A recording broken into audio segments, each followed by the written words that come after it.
Good evening. Today is October 17, 2025, and it's 9 p.m. U.S. Central Time.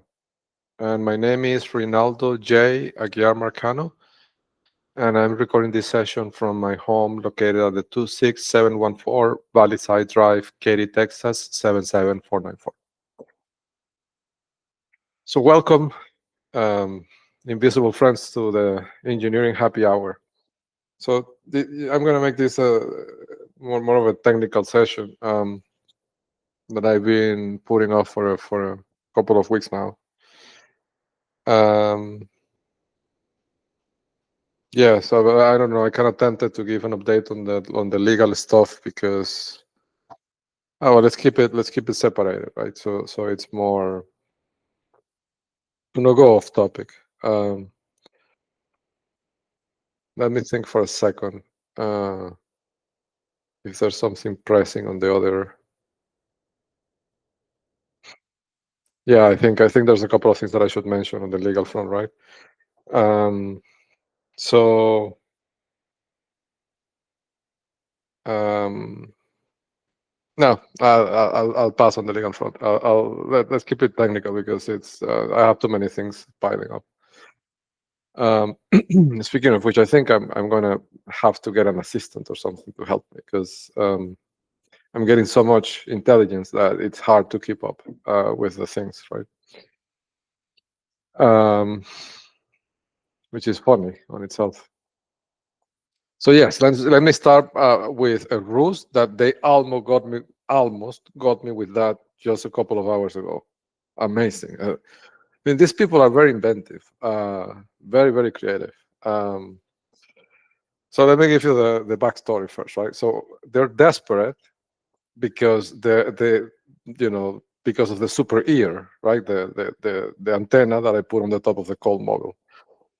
So they are desperate to get their hands on that vehicle, right? Impound it somehow. And they've tried, everything so far, right? So this is what they did today, and I'm sure this was something engineered, right? And I'm going to tell you how I know. So as I was leaving, I was at Lake Estates, right? As you probably, I imagine, right, that there's more than one team watching this, right? So I was at Lake Estates, and as I was leaving, all these days over the last week, right, I've been going to Lake Estates to train, to to exercise a little bit because it's important, right, to do other things. Sharpen the axe, the axe, right? What they say in English. So I've been going there, and every time I go, in the last 3 or 4 occasions, they always bring Phil Denning as I'm leaving, right? And I haven't really understood. I mean, it's been on my mind why they do that. I mean, Phil Denning is already mentioned in one of the federal lawsuits, right? And this car has cameras, all around. I mean, to create an incident with Phil Denning in that way would be stupid, right? I think. I thought, well, maybe it's a body double, and they just want to confuse the cameras. So I've been kind of watching to see what is that. I don't know. At some point last week, it occurred to me that, well, maybe it's just kind of they think that's going to. They think that's going to stress me out, and I'm going to stop going. I mean, it could be a deterrent, like, so I don't go to Lake Estates because they're afraid of the antenna, right? They have all these super important people in there, including Robert Mueller, and they don't want that antenna anywhere near Lake Estates. Like the other day, I went straight to the accountant of Diosdado Cabello, right? And they know that, right? And I know that's the accountant of Mark Swisher, right? And by extension, Diosdado. And so that accountant is a woman, Cynthia. The name escapes me. It started with C. It was C as in Zulu, the last name. Her house is right behind Mark Swisher's mini compound, right? And Phil Lenning. It's like it was on the back, right? And she's a tax accountant.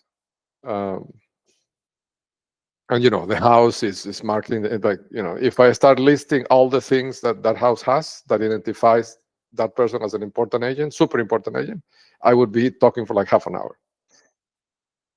But anyhow, and of course I sent her not one but the 2 books, right, on Amazon. So she is, I think she's the only person that has received the 2 books. I mean, the volume 1 and the volume 2.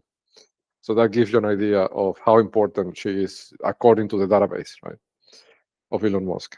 So anyhow, they don't want that antenna anywhere near Lake Point Estates, right? So I thought that maybe that's it, right? They're bringing Phil Denning every time I go, thinking that that will make me not. I mean, I could move back to Lake Point. I mean, I conquered Lake Point Estates already, right? Um, it's silly, but anyhow. So today I was there, right? And as I was leaving, they were doing the thing with the cars, right? They were like they were tracking me visually, right, with the cars, with two or three cars. And when I leave the house, I always have the choice of going right or left, right? If I go right, I would basically pass, in front of the Chinese house of 2310, the Bonner, right? Bonner and Catherine. And if I go left, I would go towards Robert Mueller's, right? And eventually on the corner, Petkovic, and then Mark Swisher, and then Phil Denning, right? So I took left today. As I turn right on, on that corner where Robert Mueller is, basically his house. As I turn right in that corner and I start, driving, I feel something on the back of the truck, like a bump, like something hit the back, right? More or less strong. It was a strong sound, right? To the point that I stopped the car. It's an SUV, it's not a truck. I stopped the vehicle, right? And I got out of the vehicle to see what it was, thinking that it could have been the antenna, right? Or something that one camera. But I look at my setup and I see that the cameras are. I mean, I clicked on all of them and the cameras seem to be running, right, in the right positions. So I know it's not the cameras, right? But it still could have been the antenna that maybe fell or got mispositioned, right? And the orientation of the antenna is important because otherwise the system, it will decalibrate the system, decalibrate the, I don't know how to say it, like the calibration of the system could be damaged if the antenna moves too much, right? So I feel the bump, right? I stop the car and I get out to inspect what it is, right? As soon as I get out and I close the door, I hear, and the alarm goes off, like when you lock your car, and the car got locked, right? If I had left the keys inside with the engine running, I would have been locked out of the car. And if I mean, I'm imagining, right, what was coming after that. I imagine if that had happened. Imagine the situation, right? My phone locked inside the car running, and myself being trapped in Lake Point State inside, right, in the public road with the car running and everything locked inside, right? It's a situation to have nightmares, right? I imagine after that what was going to happen. Phil Denning was going to come back, dressed as a gecko on the bike, right? And would have harassed me, called the police, and have the car impounded, right? Because it was on a private road of Lake Point Estates, which he controls, right? And that way, the car would have been impounded at least until Monday, right? But this is super interesting, right? Because also today, when I went to the court, and I don't know if this is related, right? I cannot say that it's related, but it's an observation, something that happened, right? And this is verifiable. When I went to the court, actually in 2 occasions, right? I went to the court on Thursday, 16, right, to go to that hearing where I filed the second motion to recuse. In that opportunity, the guard at the entrance did the same thing of taking my keys and spreading them flat and inspecting them, right? This is documented in the books, I think. This happened before, right? Right before they broke into my home. I mean, in that week, that police officer, the same police officer at the court, did this exact same thing, inspected my keys, and then what's his name? This cat, Michael Pretty and his team broke into my house, right? When I went to pick up Marcelo at the preschool. And this is in the book, right? Documented with date. I think it was August 11, if I recall correctly. So when I went yesterday, yesterday, the 16th, to the court, the same thing happened. This police officer inspected the keys. And when I went to the federal court today, one of the police officers there did the same thing. He inspected the keys and put them flat. So it could be that it's a standard operating procedure, but I have to tell you, as you've seen, probably, right? I've gone to these courts at this point more than 30, 40 times, right? If I count the two courts in total, right? In the last 5 months. Well, maybe 30 times, right? Of the 30 times, in only 3 occasions, it has happened that that a police officer or a security guard has spread my keys flat on the table, right? The first time was on August, on or around, it wasn't on August 11, but it was in the same week, right? And then they broke into my house. And the other 2 occasions were yesterday and today. And then this evening, this happened, right? They tried to lock me outside, get me locked out of the car, right? With the car running. The way they did this was basically because they have the frequency of my remote control. Obviously, right? That's how they installed the UV key in June 2nd, right? They can open the car whenever they want, right? They don't have to they don't have to break a window or anything like that. They can open, right? And I know that. That's one of the reasons why I started installing all these cameras, right? So yeah, so the way they do this is, firing that radio frequency. That control is not encrypted, right? It's a dummy frequency. So a dumb frequency. So they just fire that signal and they can lock or unlock the car at a distance, right? Now, where this happens is interesting because they have to have something to, I don't think they can do this from 2 miles away, right? It has to be close by. Probably somebody inside of a car with a remote, or they have an equipment installing one of these cars that can, fire that frequency, that signal, far away, right? But anyhow, this happened. If you go on that street, right, where Phil Denning is, right, that's North Point Place, Katy, Texas 77494, in front of Robert Mueller. Sorry, I'm talking about the street where Robert Mueller lives, right, or where he has the house. So in front of him, that's the house where probably Daniel Molero was, right, like Daniel King Everett. So next to his house, so if you're looking, let me show you the maps. I think it's easier if I show you the maps where this happened.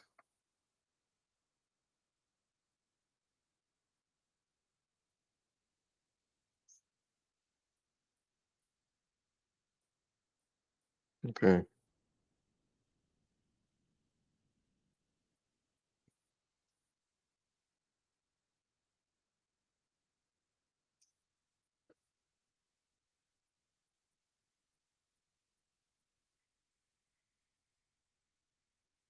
Okay.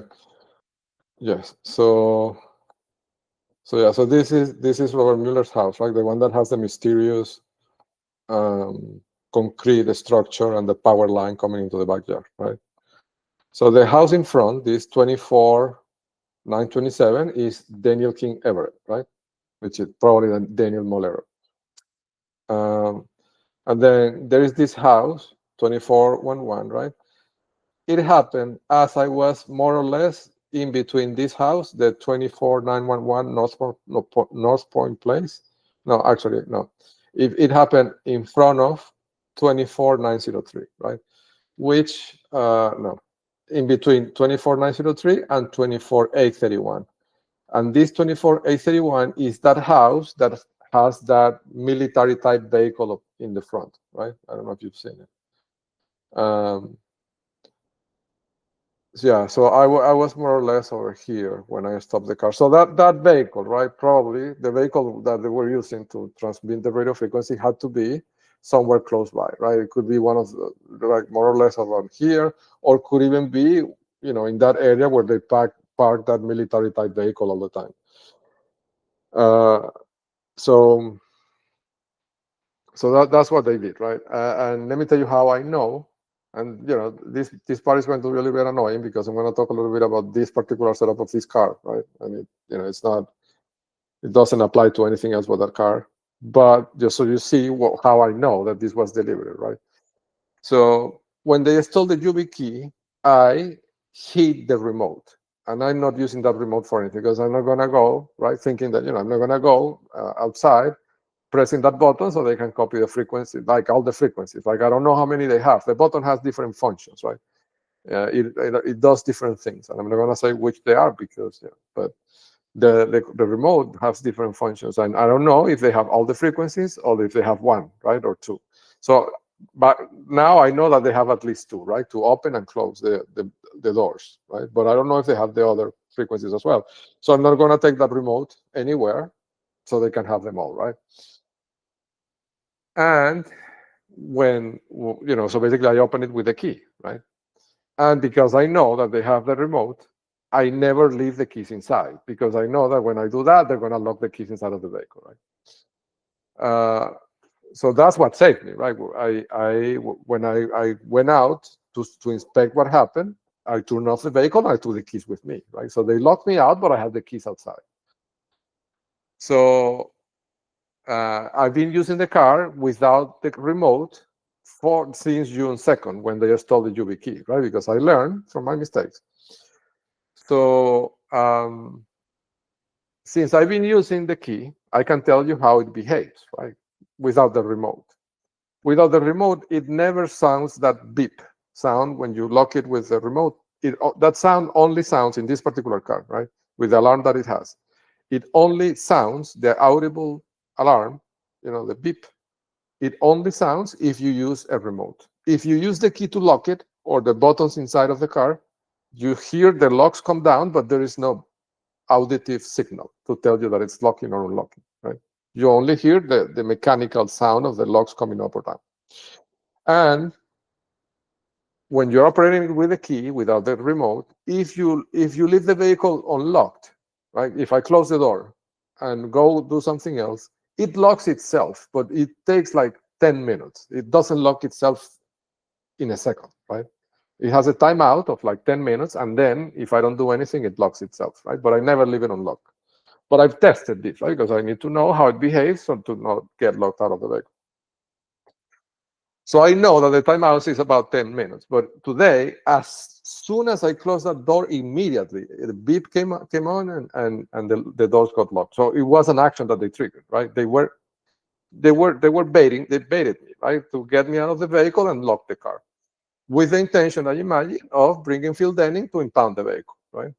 So that tells you how desperate they are, because remember, the only person I think that can impound that vehicle in that street is Phil Denning, right? Who is the mayor of this bizarro mini city, right? And they have to be desperate to bring Phil Denning to do this when he's already mentioned in the federal lawsuit, right? Well, either desperate or they're too confident, right? They haven't understood what is going on, right? What is going to happen. That's another possibility, right? And I talk about this thing, and it's tempting to go into the legal.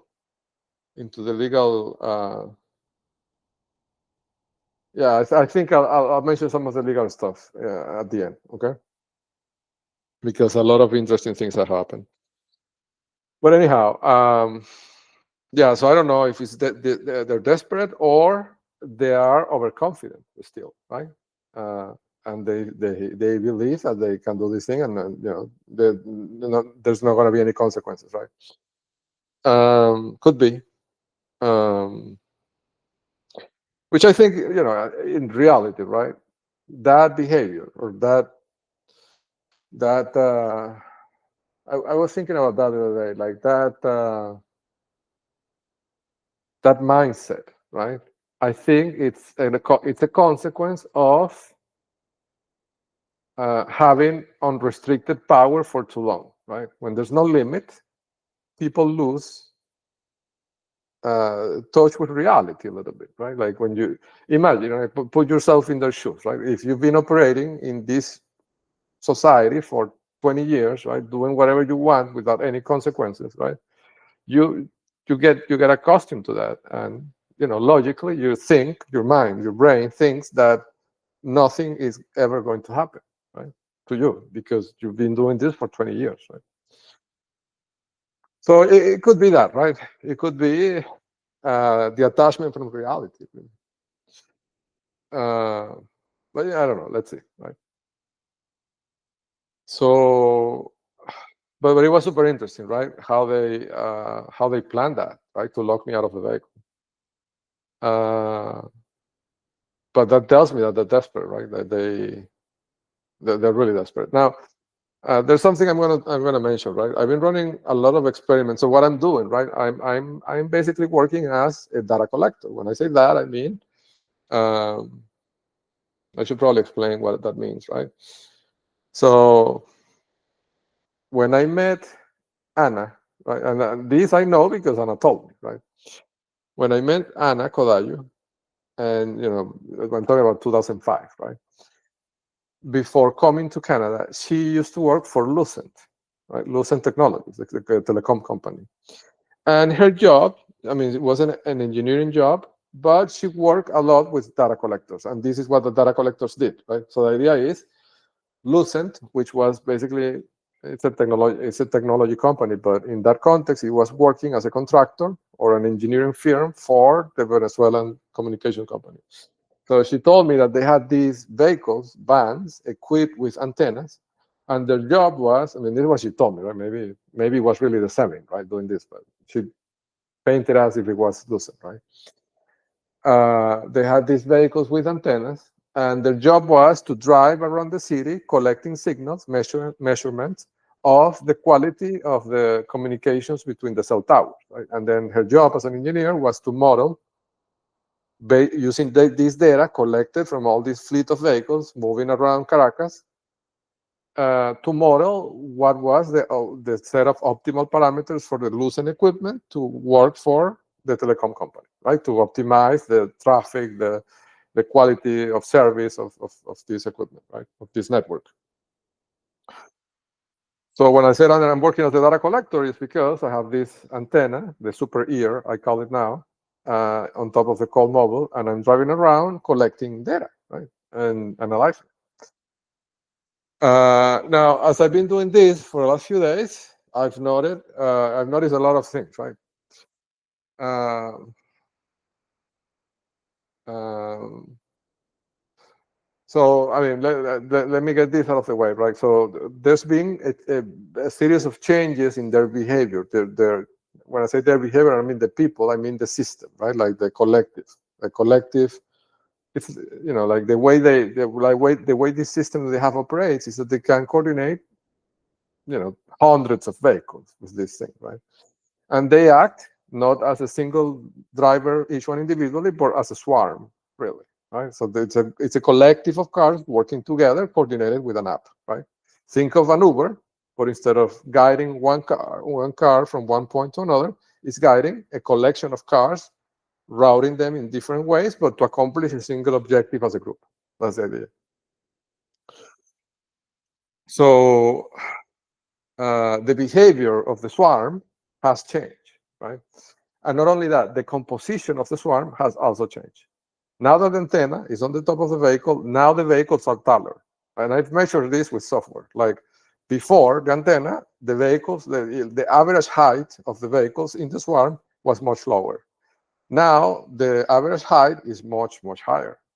And also, they seem to be coordinating to get me always in a situation, well, not always, but like frequently in a situation in which there is a super tall truck next to me.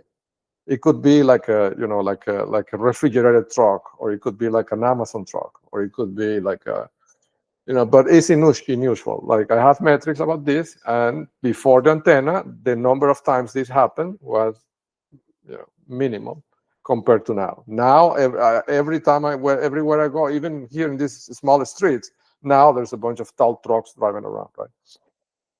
So Obviously, right? They're trying to sniff the antenna because they're not sure if it's entirely passive, right? And they want to see if they can, in a moment that it's active, catch the MAC address, right? The same thing that they do. The only trick they know, really, right? So that is interesting as well, right? Like to see how they adapt to the situation, right? Trying to survive. It's an interesting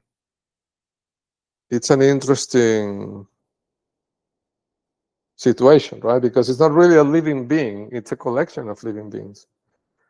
But you, I mean, and this is the thing, right? Like it's something that I wish other people could see, right? But I know that I can see this because they're directing all this at me, right? It's difficult, right? Unless you look at it from the sky, right? Like I think it's the best way to do it. If you follow from the sky, you will see what I mean, right? Now, speaking about the swarm behavior, the other thing that is happening is that now they are creating like a buffer zone, right? So when they follow me on the highway, before they would follow me close by, right? But now what they're doing is they're positioning. Imagine. I'm going to put myself in this way so you can see the situation. I imagine that I'm traveling in this direction, right? So what they will do, they will position, right, a swarm of vehicles in front of me, but like 250, 300 feet away. I mean, up front. And the same situation on the back, maybe 200 feet, 300 feet on the back, right? So there is a buffer in which I'm the only vehicle, and they go in front and on the back. And then the ones in the back, they send one vehicle at a time, more or less every 5 seconds or 6 seconds, right? So, but only one vehicle will pass next to me every 6 seconds. And the rest of the vehicles are separated 200 feet in the front, 200 feet on the back. And we are all traveling at the same speed, right? I mean, that's how you can see it, right? Like that all the vehicles and my vehicle, we're all at constant speed, which means more or less constant distance from each other, right? Nobody is accelerating, nobody's falling behind. The relative position of the vehicles are not changing. And then they send one vehicle at a time to sniff the antenna, right? So that's the other interesting.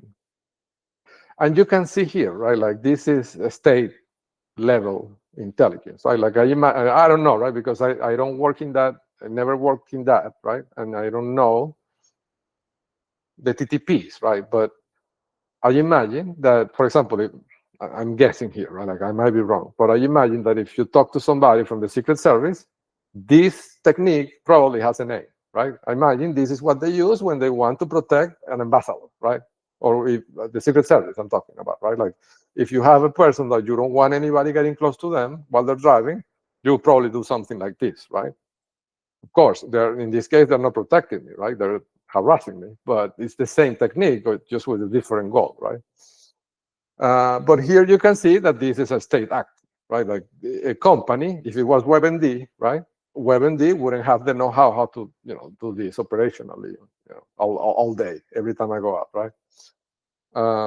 They know because they do this in their countries with their VIPs, right, to protect them for a different goal. But they have these TPs and they have people trained to do this thing, right? And they went the step further than that, and instead of training people, they programmed it into the app, right? And now they do it with the app. So that's also interesting. So speaking about the super ear, right? As I was saying, I've been running a lot of experiments, right? And this is one of the things that I want to.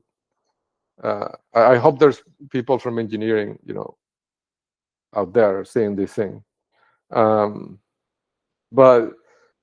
like if you read the book and at some point we have a chance to talk,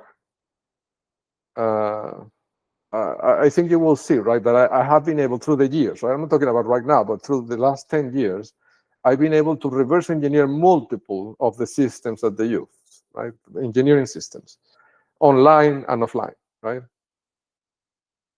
And if I think about that, right, I think I've been very successful at that. I see what they do and I can replicate it, even in the precarity of the situation that I am, right? Because I don't have access to Imagine, like, if I had access to, sophisticated components or manufacturing, right?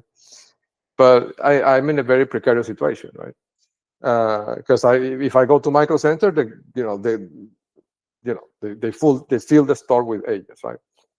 And I'm only limited to what I can find in Micro Center or in Best Buy, right? But anyhow, despite all that, I think I've been very successful at reverse engineering what they do, right? Whatever it is, I see what it is and I can copy it, right? But what I want to tell you, right, if there are any engineers up there, is that through all these years, there's one thing that I've learned is that it is really important to really do it, right? Because sometimes, right, you see the thing as an engineer and you say, yes, I know how they do it, right? But it's one thing to know how they do it, and it's a very different thing to actually do it yourself. If you do it yourself, although it takes a little bit more work, right? Even if you think you know how to do it.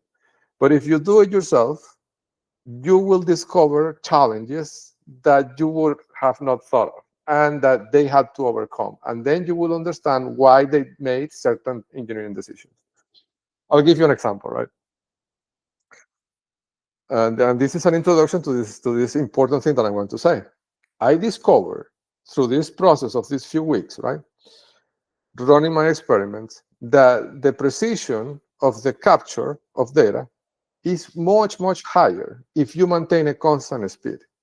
And it's much, much higher if that speed is about 25 miles per hour to 30 miles per hour, right? That seems to be for the software I'm using and for the things I'm doing, that seems to be the best spot, okay? But this is super interesting, right? Because I'm going to show you, and this is why I'm saying this, right? I'm going to show you something here, right? I'm going to show you Lake Pond Estates, okay? So this is Lake Pond Estates, and my house at Lake Pond Estates is this one, right?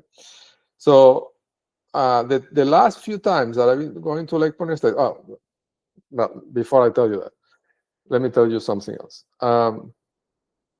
which made a lot of sense. Like when I was able to see this, I understood many things.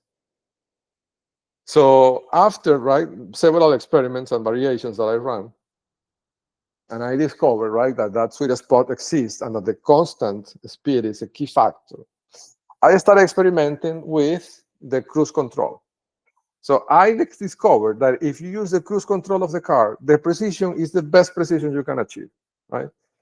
If you do it by pedal, by manually, right? Like if you control the speed of the car manually, the variation, the sensitivity on the pedal, the car will have speed variations that I don't want to say that mess up the data, but the quality of the data you get, the precision goes down, right, a little bit. Even if I say I'm going to keep it at 30, right, but I do it with the pedal, the precision is not as good as if I do it with the cruise control. It's day and night, okay? And these, and forgive me when I say this, because I know that this is an idea that is not fully formed in my head. I can recognize that. Like I have that at this point in my life. I can recognize when there's something in my mind that is not ready, right? And this is one of those things. I know there's a lot more here that I haven't really understood. But the aha moment was that I understood why is that my detection systems are so good, right? It's because they're using the cruise control, right? They are using, when they do the drive-bys to capture the MAC addresses, they use the cruise control. The speed is controlled by a computer, and the goal of the computer is to keep it constant. And that's why my anomaly detection system picks up those cars with super high precision, because it's one computer watching another. That's the reason. The anomaly detection, the visual anomaly detection system that I have, picks up those cars with an amazing precision because it's one computer watching another behave like a computer, right? If I do it with my eyes, I wouldn't be able to distinguish one car from the other, right? But the computer distinguishes because the speed is perfect, right? And it's different than all the other cars that are not being controlled by a computer, right? That's the reason. And this is a very deep thought, right? It is, I don't know how to say it. It's like it takes one to know one, right? Only a computer, I mean, because this is a computer that I'm using, it recognizes this computer behavior that is controlling the speed of the car, right? And it picks it up. But if you do it with the cruise control, it's the best possible situation that you can get, right? To capture the MAC addresses and data, right? Now, but this is the other aha moment, right? As I discovered that, maybe, I don't know, more than a week ago, right? When I go to Lake Point State, I try to use this technique. Guess what? It's impossible. At Lake Point State, you cannot use the cruise control. It's impossible. And let me tell you why. So if you look at the layout of the streets, right? You will see, you see how the streets, I mean, let's start in this corner, okay? So imagine that you're a car, right? And you're in this corner and you start traveling northwest in this case, right? You see there's this small curve over here, right? And then as you pass this curve, then you will find this other curve over here. And then if you keep going straight in less than 200 feet, more or less, there's another curve. And this repeats across all the neighborhood, all around. There's always a slight curve every 200 feet, right? And this makes it so that you cannot use the cruise control at more than at 25 miles per hour, because, well, when you reach that slide, because I mean it looks a slide in the map, but it's a curve that is more or less pronounced. Like if you're driving it, you cannot go at 25 miles per hour in that curve, right? Because you could have an accident. So you're forced to press the brake. You're forced. You have to. I mean, I've tried to. In one of the occasions that there was no traffic, I tried to do the 25 miles per hour and I couldn't. Right? Like I felt compelled to press the brakes. And when you press the brakes, the cruise control disengages, and it messes up the whole, constant speed concept. And also, that curve forces you to steer the vehicle in a slight angle, right? So now you're not traveling perpendicular to anybody, right? For a small period of time, and you reduce your speed because you press the brake. Now you have to accelerate to regain speed again. So, there's going to be a deep valley and then acceleration, and you're changing. I mean, this makes it so that the precision of capture in this, if you're traveling through these streets, is terrible, right? And I'm saying this because I believe, probably, I mean, looking at this is too coincidental, that through all the perimeter of this neighborhood, every 200 feet, there is a curve. What's the reason? I mean, I've been trying to think, what is an engineering reason to design this weirdly shaped street all around this neighborhood? I understand that sometimes, if you're building a road, you need to make a curve because there could be a pipeline, right? There could be a gas line. There could be, I understand that. But every 200 feet across all the perimeter, like they were so unlucky. I mean, let me put it another way. If that's the case, right, that this place is, plagued with pipelines that made this to be a forced decision, it was a terrible place to build this neighborhood to begin with, right? They should have built it in another place. So I don't think it's a limitation like that. I think this is intentional design thought in a way to make this difficult, right? This thing that I'm doing, right? And this is interesting because this neighborhood was built around, I think, 2002 or 2004, I don't know, somewhere around the time, right? It's a neighborhood that it's around 20 years old or a little bit more, right? So that's an interesting thought because, and remember, this was built by, I believe, Liberty Homes. Damon Sachs, the one that lives here next to Eckhart, is the son of the man that built this neighborhood, right? 20-something years ago. And that is the man that his wife was the patient of Penelope Suarez, right? So you see, there's too many coincidences, right? So, putting all that context together and this weirdly designed shape of these roads, like you can see it. And also, like, the more concentrated the curve is, the more important the agent is, right? Like, for example, Phil Denning, right? He's here in this, he has one of the most pronunciated or the more acute angles, right? Incoming and outgoing angles when you go through that weird shape. And he's in front of the lake, right? So his house is very protected because he's the president of this, of this bizarro mini city. So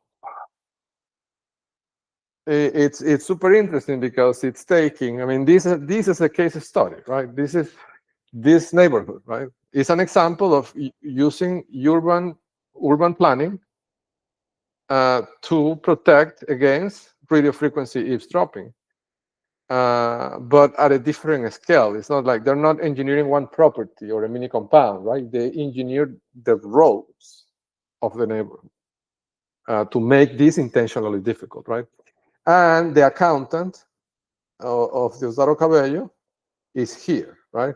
In the last possible house in this street on the back. So this house over here, the 2002, right? And it's a law office, of course, right? So you see, this house is super protected. Imagine, like, look at this, right? This is like the epiphany, like I don't know how to say it, right? Like, there's no more protection that you can put in this house, right? Like, because this is the person that handles the accounting, right? So look at the buffer zone on the north, right? And the street is a dead-end street on a cul-de-sac, right? Has nothing in front of the house, and has an empty lot on the back. And look, there's nothing in the back. Like there's there's nothing. It's just impossible, right? So if you wanted to eavesdrop on the uplink of that house, it's impossible. You can't do it. You can do the downlink, but you can't do the uplink. So what the person says, impossible. I mean, with the technologies that, I imagine, right? Law enforcement probably can do it, right? But otherwise, forget it, right? So this street is very important. Saddlehorn Trail, right? A lot of important houses here, particularly the ones that are on the back of Phil Denning. Super important. So Phil Denning is over here, right? So these houses over here are very important. Okay.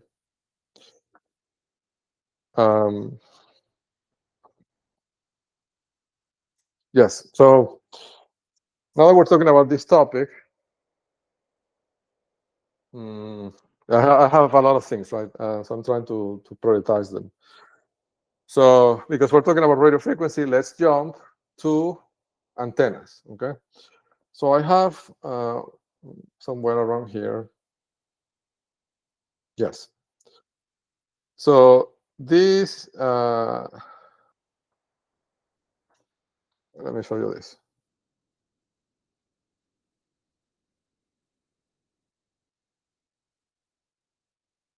And here I'm going to give you a lot of information that could be used for, I mean, it's useful for detection, right?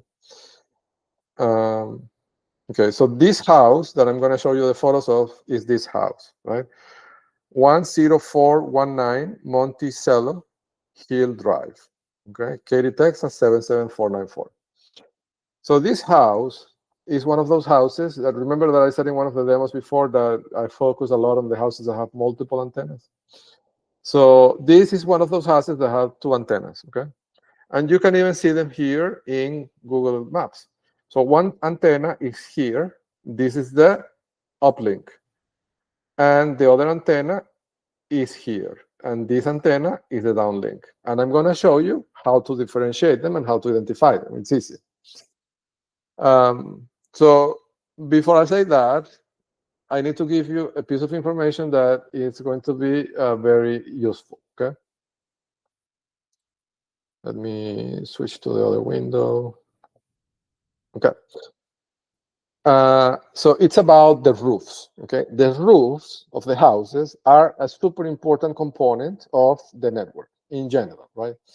And the technique is that the materials on the roof are especially engineered, custom-built materials to reflect radio frequency efficiently, Okay, so the entire roof is a huge antenna. It's a huge dish. That's the way it works. And that's why when when their covers get blown up, the first thing they do is to change the roof, right? This is a pattern that I've seen more than 20 times, right, in the last 3 years.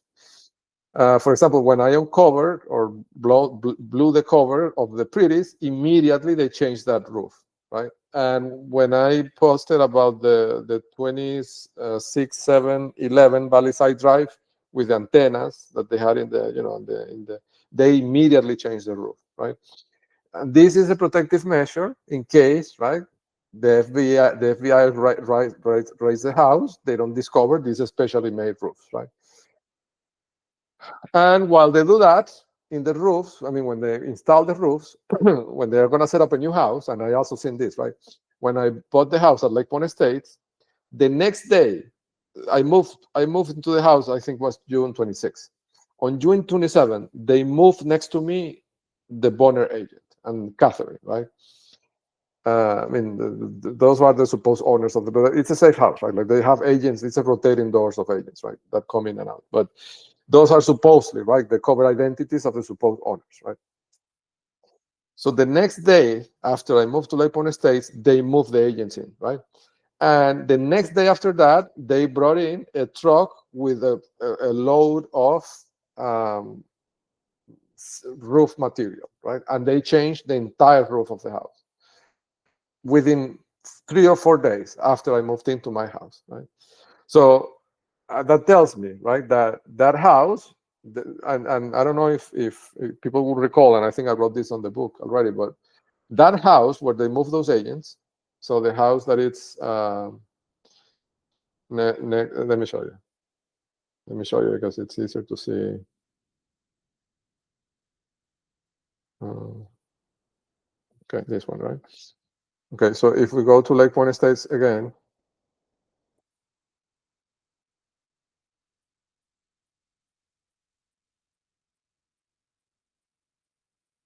okay, so this is my house, right? 2302 Britton Ridge Drive. So this is the house that I'm talking about, right? The Bonner agent and Catherine, I don't know. So within a week they changed the roof, and of course when they did that, they installed surveillance equipment like cameras also in the roof, right, to see to my backyard and to my house. But there's a funny story there. That's what I'm mentioning this house specifically. When they did that, right, and I have this documented in the older entries, but when they did that, one day the project manager that was changing the roof was in a truck parking their driveway, right? And I was installing the cameras in the mailbox, and the guy was like waiting for me to come out, right? As I come out, he approaches me and he gives me his card, and I have it somewhere. And he starts talking to me, and I have all this documented, but it was impressive. Like he hit me with all the points that would make me talk, right? Like he talked to me about things like that were super familiar to me to get me to engage, right? It was a psychological manipulation. Like he told me that he was from Montreal, that he spoke French, like things that I've done. Like I lived in Montreal, I learned French. Like he told me that he played tennis, right? Like, and I used to play tennis when I was a kid. So he hit me with like 10 things from my early childhood and my teenage years. And of course, I didn't respond to anything because I already knew at that point, more than a year ago, I knew that the roofs were the antennas, right? So when I see that he's installing the roof, I know that he's an important agent, right? They're not going to delegate that to somebody, to any contractor, because it could leak what they're doing, right? The people that build the roofs are one of the most protected people, right? Because they have the know-how and they know exactly what they're doing with the roofs. So I'm saying that because if authorities dig into the finances of this Bonner, because at that point I didn't even have the geo index, right? So they couldn't have not anticipated that these would get to this point. So I imagine that they were not very careful when they set up that house. For example, I imagine that they paid that agent and this guy deducted that from his taxes or something like that, right? Like there could be some paper trail about the transaction between these two agents, like the one that supposedly owns the house and the one that installed the surveillance roof. And then once you get the guy with that builds the surveillance roofs, you can see who are the other clients, right? How many of these roofs he has built in the last year, right? And it just cascades from there, right? So the roof. So let me tell you why the roofs are so important, right? Because that's the question. So look at this antenna, right? Think about it, right? Well, let me show you the other antenna, right? This house has two antennas, as I said, and these photos I'm showing you are both from the same house. So the other antenna is more or less on the left side of this photo. It's not visible because there is a tree hiding it, right? This tree that you see over the fence makes it so you cannot see the antenna, but if you drive slowly, you'll see it. And the other antenna is very visible on top of the house. So one is the uplink and the other one is the downlink. And what they're doing with this is creating the two channels because they know that every communication system that is single channel is super insecure because an interceptor could get one or the other, right? So they need to separate the channels to protect themselves. But you see, these two antennas have two very different distinctive properties. Like you see, the one on the top of the house, the back of the dish is facing the roof, right? The roof of the house.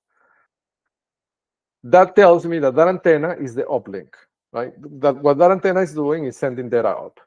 But if you compare that with this other antenna, you see that, this installation is weird, right? Because if you're installing an antenna, you want antenna to have the highest possible field of view to the sky to maximize, connection, connectivity, speed, stability, right, of the connection. So, maybe a year ago, I thought, well, maybe this is a way to avoid eavesdropping, right? Because they're putting a physical barrier in between, so in front of the antenna, right? So if you want to eavesdrop on the uplink, you can't because, the roof is in the middle of between you. You have to park the car on the other side, right? But that's not the reason. And I learned this now that I have the super ear, okay? And I can tell you that I've measured this scientifically, right? The reason is, this is, when I see this, it's humbling, right? Like the design of this thing, right? What they're doing is, because remember, like the way that antenna works, right? The feed horn, which is that thing that looks like a little microphone, right? On that pole in front of the antenna. That's what catches the signal, really, what listens, right? So the way it works is the signal will come from the sky, reflect on the dish, and the dish will concentrate it towards the feed horn, right? What is really the listening is the feed horn. It's not the dish, right? The dish is just like a plate that concentrates the signal on both directions, right? To go up and to come down. If it was two channel, right? But this one, they're probably using it only to receive. This is a down channel. So the way this works is that, and this is one of those examples. Like you have to do the thing to understand why they made this choice. Right? Remember a few months ago when I discovered that they were bouncing signals off the satellite, right? And I built a system that does the computation. And one of the complexities of doing that system was the precision, right? The geometrical precision that you need in this computation that involves celestial bodies moving in space, the satellites. Well, not celestial bodies, but bodies moving in space. Well, celestial bodies, the Earth, right? The axis is rotating, the Earth is moving, right? Kinetics. So you have to pinpoint, right, and hit the satellite and make the signal bounce and come back and hit an antenna that is super small. But, and this is why they're doing this, if the entire house is an antenna, then you don't need such a big precision, right? And you have more flexibility because you can play with the angle. So what they're doing really is that the signals hit the house with an angle, and when the signal reflects on the roof, then it hits the antenna. right? And that's why that's the downlink. So that means that that signal can hit anywhere on this roof, basically. I mean, it has an effective angle. I don't know. It probably could be something like 45 degrees or something like that, maybe more, maybe 60 degrees, right? But if it hits anywhere on that angle within this roof, it will reflect down. Imagine like if it was water, right? If it was rainwater that fell on that roof, right? It would, trickle down and hit the antenna. Well, the same idea, but with the signal, right? So, and that's why that antenna is positioned in that weird way, because it's designed to catch what reflects on the roof, right? So you can think of the roof of this house really as an extension of the dish. That's the basic idea. And that's why the roofs are so important. But this creates a tremendous weakness, right? That I'm exploiting, and they know that, and that's why they want to impound the vehicle. What is the weakness? That all these signals are reflecting on all these roofs, and while I'm driving around, I'm getting them all, right? I mean, I don't even have to do any effort. I don't really have to, it's all coming to me. You understand? Because, they designed this system to be basic. I mean, this roof, what it really is, if I can describe it, it's like a catch-all, right? Like anything that hits this geographical point will reflect and be caught by that antenna. So if I park the vehicle behind that antenna, I get everything too, right? Because I'm in the same angle of reflection. And the other weakness is that they have to mount the antennas on the roof by design, right? Because they're doing this trick with the reflection angle. Right? But the roof is the weakest point for an antenna. That's why my antenna is on the ground, right? When I install the Viasat antenna because I already learned, right? Why the ground? Because the ground is the ultimate shield, right? Once the signal hits the ground, it doesn't bounce anywhere, right? It gets absorbed, right? So if you want to protect an antenna from eavesdropping, you have to install it as close as you can to the floor. And this is also a signal for detection. So the agents that you see that have the antennas on their fences, like field denning, they are more sensitive than the ones that have the antennas on the roof, because they know this as well, right? Like the important antennas are not in the roof. I mean, all the antennas are important, but like the most sensitive antennas are not mounted on a roof, but on the floor, like my antenna, right? So, I mean, it's super interesting. So yes. So this creates a tremendous weakness because anybody can eavesdrop just by driving a car and parking it on their knees, right, on the streets, or just by passing on the street, because they have all these antennas on the roof, right? It's a weak design for eavesdropping in that sense, because the signal comes down, and also because the entire roof is a reflection surface. You get everything, right? Everywhere you go, you get, right?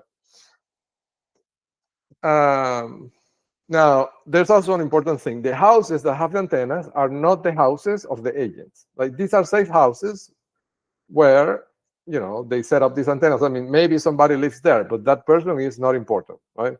Because they know that the antenna is visible. And if somebody comes, knocking on the door, they're not going to have a field denning in there, right? So what they do is that the important agent lives next door or across the street. And they pass the information from this house to the others using NFC, right? So it's a hybrid network. The information comes from the satellite to this node. There is a networking system inside of this house that transmits this stream of data, in bursts, right, to either a car or a phone, and then that car communicates with a car that it's on the house next door, and then from that car it goes to inside that house, right? So it's NFC on the ground and satellite, right, for the uplink and the downlink. But this creates another tremendous weakness, and this is a technique. I mean, I don't want to give too much away, right? But I'm going to say, because I think it could be important, right, for authorities.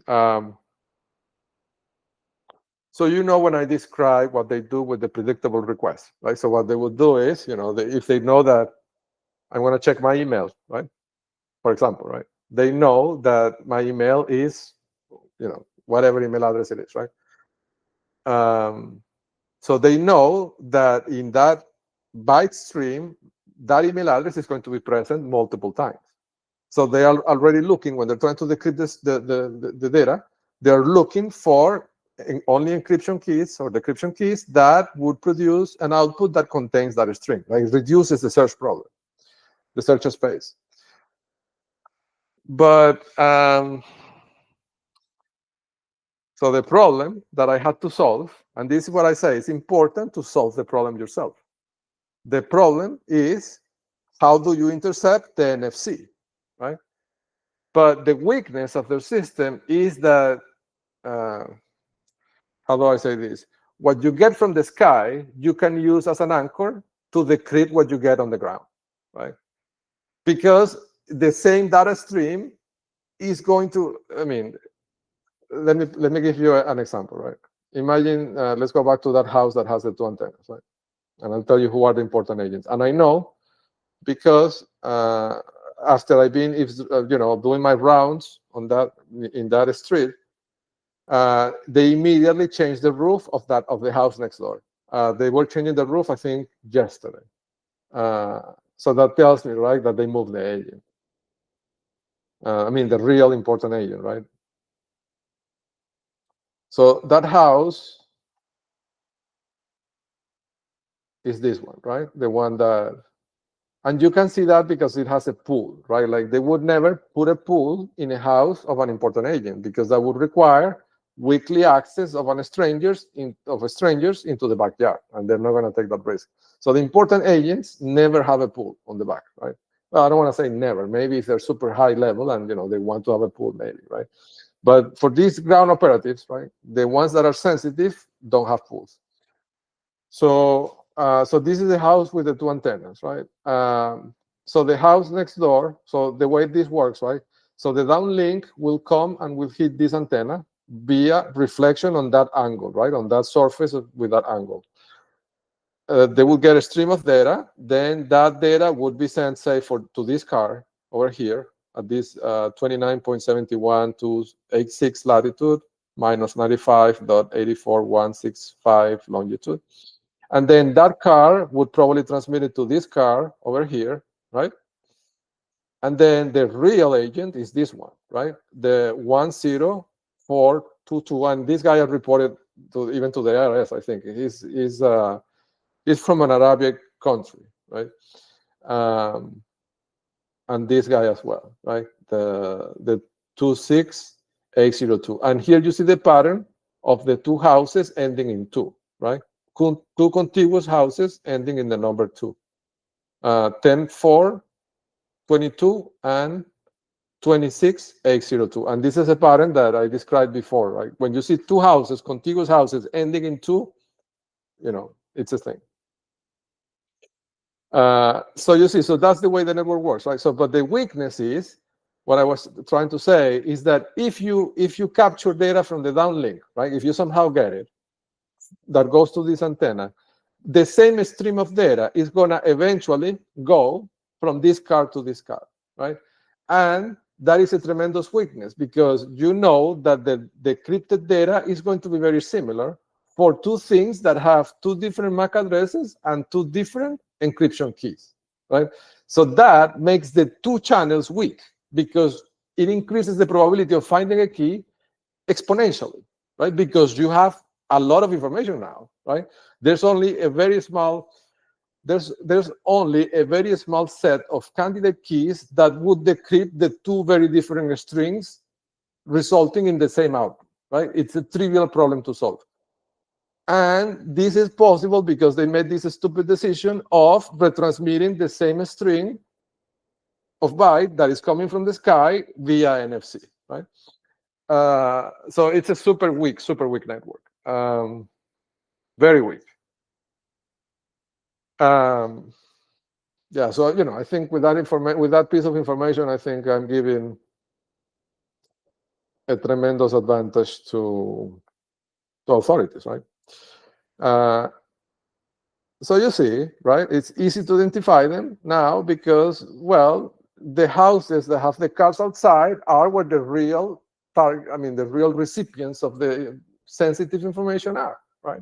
And they can't remove the cars because then the houses wouldn't be able to talk to each other, right? They wouldn't be able to move the data. So it's a super weak design, right? In that sense, once you know how it works, right? But and this is kind of what I was saying, right? That maybe right months ago I knew how it worked, but I couldn't really understand the little details until I did it myself and built my own system equivalent to this, because I know this because I built something like this, right? This is how I communicate with people when I go to stores or when um, and in doing so, I understood the challenges and the complications. And then when I put the hat of data collector and I do my rounds, because I built a system like this, I know, right? So I guess, right, what I'm trying to say is that if you ever want to reverse engineer something that you see they do, I would encourage you to make a control environment and replicate it, right? If you have, I mean, I imagine, right, the government has the resources to build a house and put a roof on it, right? Do it, right? And play with the angles of the roof and, bounce the signals, and you will understand why these houses have these shapes, right? Like the roofs, those shapes on the roofs, they're not random. There's a reason for those angles, right? And that's, it's interesting on itself, right? So let me go through the images, because I have a bunch of other images that I wanted to share. Yeah, so this vehicle is important. So this is a pool, and I'm going to share the link to this folder so you can see all the images, and they are high resolution. You cannot see the full image here because it's just like a preview, but if you download it, you can see the full resolution. But this is an important vehicle. And the plate is a Texas plate, but has a format that is different than the other plates. I don't know. It got flagged by the system. Let me see what else we have here. This is kind of funny. So I sent, this was months ago, right? So this was on July 29. I sent to Heibner, to Morgan Heibner, this cease and desist letter months ago, right? And it's a funny story because she introduced it as an exhibit in the hearing back on September 8th. Yeah, September 8th. Like kind of calling me crazy, right? And it's funny because now I have evidence that she has committed fraud, not against one, but two courts, right? Like with that document that she created, right? The deceptive title document, this one, right? That she called it a notice of entry, right? Temporary orders, and it's not a notice of entry, it's a notice of hearing.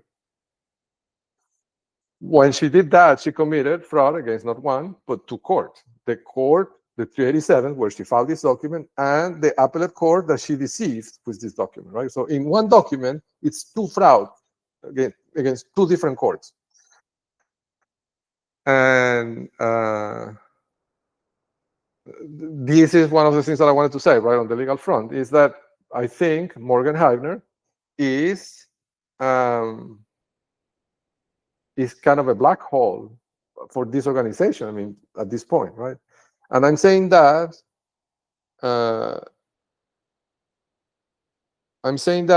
not from a perspective of like making fun of her or anything. On the contrary, right?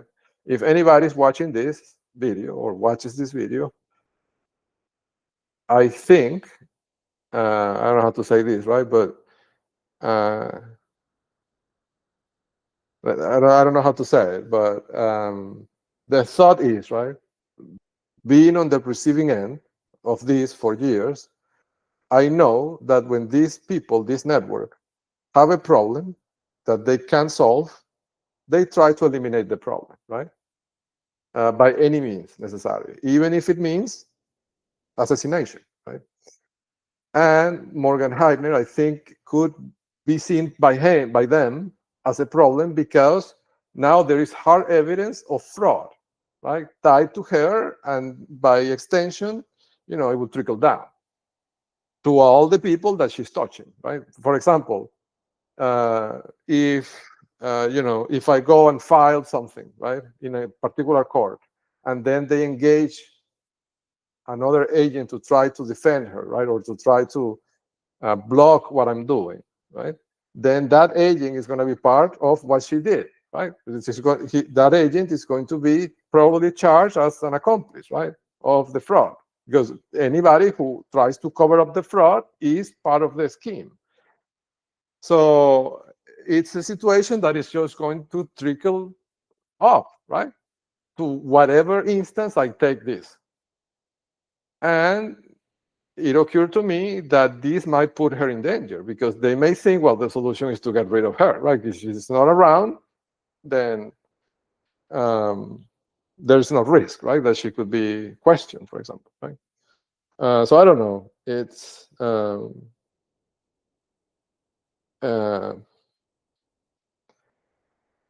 I don't know, right? I don't want anything bad to happen to anybody, right? So if anybody from the authorities sees this, try to keep an eye on because she's going to become a problem, right? Like there's a lot of liability, right? Because it's fraud against two courts, right? And things are going to escalate because they are continuing the kidnapping, like they're continuing the thing, right? So I don't know. Just a thought, right? Anyhow, let's see what else I have here. Oh, there's the video of that was armed, and you can see the weapon, right? This was the event at the healthcare facility that they did for kids, and again, like, this is a high resolution 4K video. Like, you cannot see because this is just a preview, but if you download the video from this folder, you can see with detail the name of the officer and everything, right?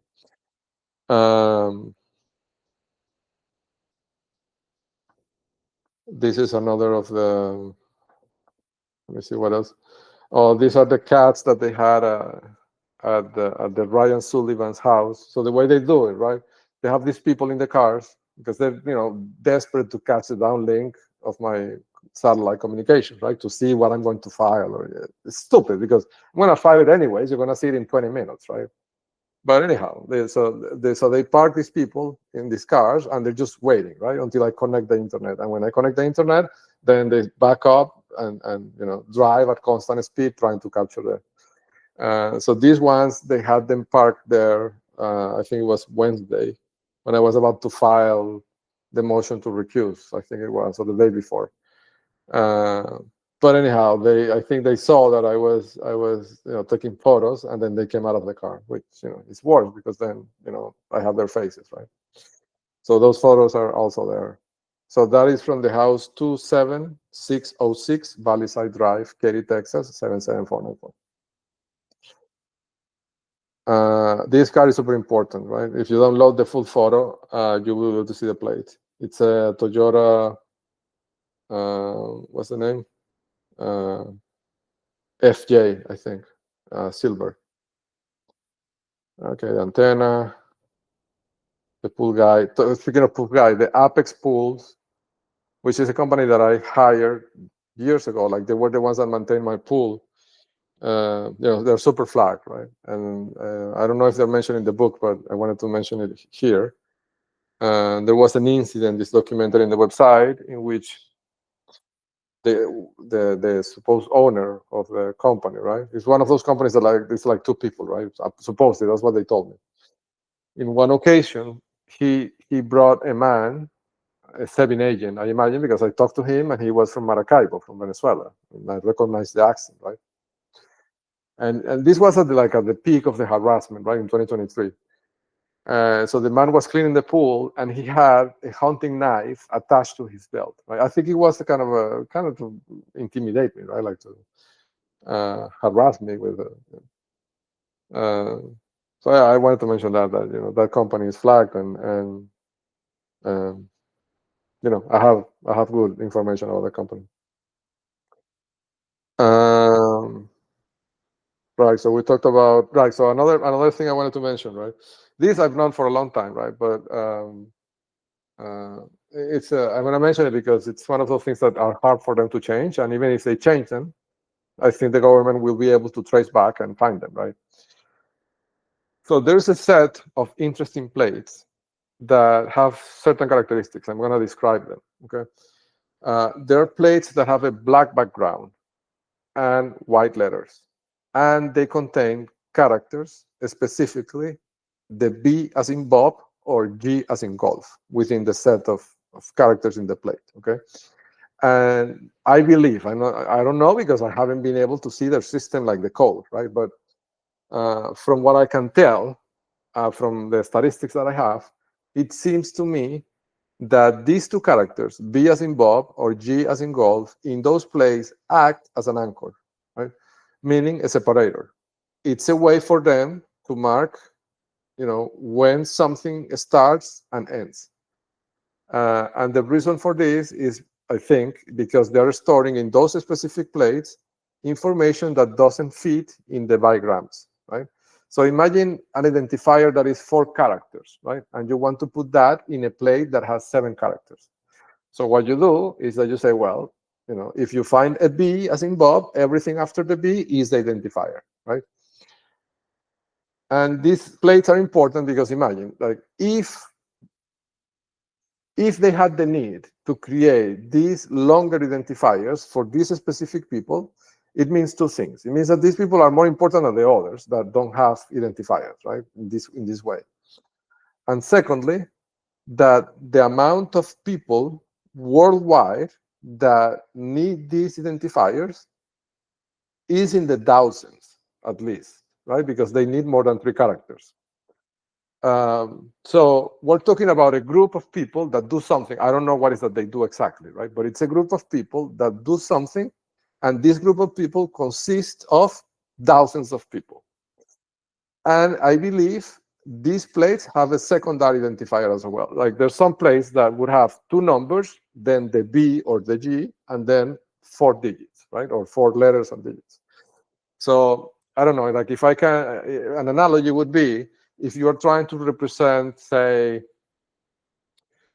a larger organization and a sub-department, right? So you want to say, well, this is a person that works in the engineering for the Venezuelan team, right? So I don't know, something like that, right? So it's like I think it feels like it's a hierarchy designation, right? Where they need 1 or 2 identifiers. And the anchors are the letters B and G, right? So if you see the B and the G on a plate that is black and has white letters, that is an important agent. Of course, it's a mystery to me, what the IDs really mean, right? Because then we'll have to have data of the professions of these people, and what I don't have that data, right? But it's something special, right? These people are special. They have something in common, and the group of them in aggregate is in the thousands worldwide. So it's a low hanging fruit, right? Let me check my phone because I have these little notes that I take sometimes so I don't forget things. Let me see.